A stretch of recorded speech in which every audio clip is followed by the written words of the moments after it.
চলো আজ বানাবো চিংড়ি মাছের মালাইকারি। তো চিংড়ি মাছ আমি ধুয়ে এই ওপরে শিটটা বের করে মাথা ব্যথা সব ফেলে দিয়েছি। তো এই কটা চিংড়ি মাছ, এর মধ্যে আমি নুন হলুদ মাখিয়ে নেব। আমি নুন হলুদটা মাখিয়ে রাখছি।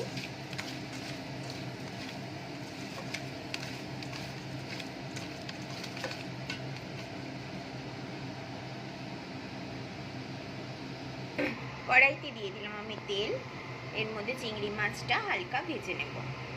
তো দেখো তেল আমার গরম হয়ে গেছে, এবার আমি চিংড়ি মাছগুলোকে ভেজে নেব।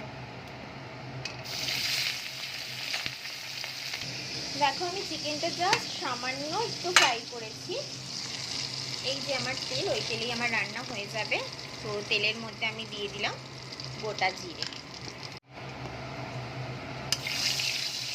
দিয়ে দিলাম। এবার দিয়ে দেবো পেঁয়াজ বাটা।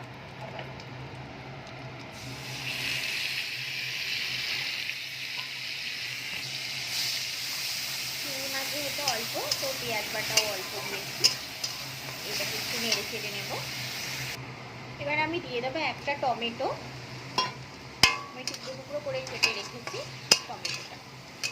টমেটোটা একটু গলে দেওয়া অবধি আমি নাড়াচাড়া করবো। দেখো টমেটোটা নরম হয়ে গেছে।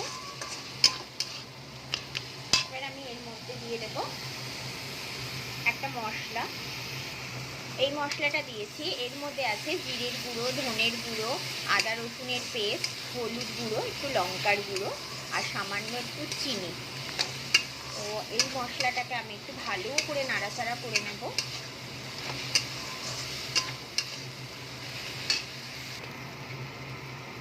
দেখো মশলাটার মাঝখান থেকে একটু তেল বেরিয়ে এসছে, আমি একটু দিয়ে দেবো নারকেলের দুধ।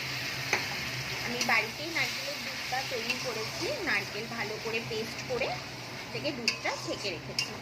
তো নারকেলের দুধ দিয়ে আমি রান্নাটা করব। আমি এর মধ্যে কিন্তু এখনও জল ব্যবহার করিনি। তো ভালো করে একটুখানি কষিয়ে নেব মশলাটা। সামান্য একটু নুন দিয়ে দেবো এর মধ্যে, সামান্য একটু নুন দিয়ে দিয়েছি। মশলাটাকে একটু ভালো করে কষিয়ে নেব।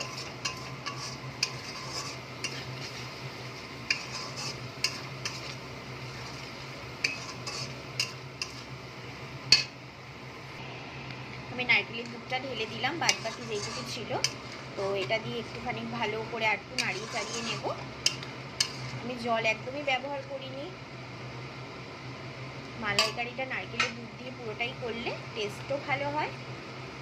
তো আমার কাছে বেশি ছিল বলে আমি দিয়ে দিয়েছি। তোমরা না হলে অল্প নারকেলের দুধ আর অল্প জল ব্যবহার করতেই পারো। আমার কাছে ছিল বলে আমি এটা ব্যবহার করেছি। তো একটু ফুটে আসলে, একটু থিকনেস হলে ঝোলটা, আমি এর মধ্যে চিংড়ি মাছগুলো দিয়ে দেবো। দেখো ঝোলটা একটু ঠিক হয়ে গেছে, এবার আমি চিংড়ি মাছগুলো দিয়ে দেবো। ঝালের পরিমাণটা আমার কাছে একটু কম লেগেছে বলে আমি একটু গোলমরিচের গুঁড়ো দিয়ে দিলাম, আর সঙ্গে দিয়ে দিলাম গরম মশলা। এবার এটাকে একটু ভালো করে ফুটতে দেবো, চিংড়ি মাছগুলো যাতে সেদ্ধ হয়ে যায়। তারপরে আমি ঘি দিয়ে নামিয়ে নেব।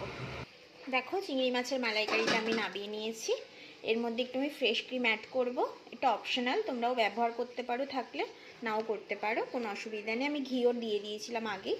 তো এই হলো আমার চিংড়ির মালাইকারি। যদি ভালো লেগে থাকে ভিডিওটা, তাহলে please like, comment, share and subscribe করতে ভুলো না। আবার নতুন ভিডিওর সাথে দেখা হবে।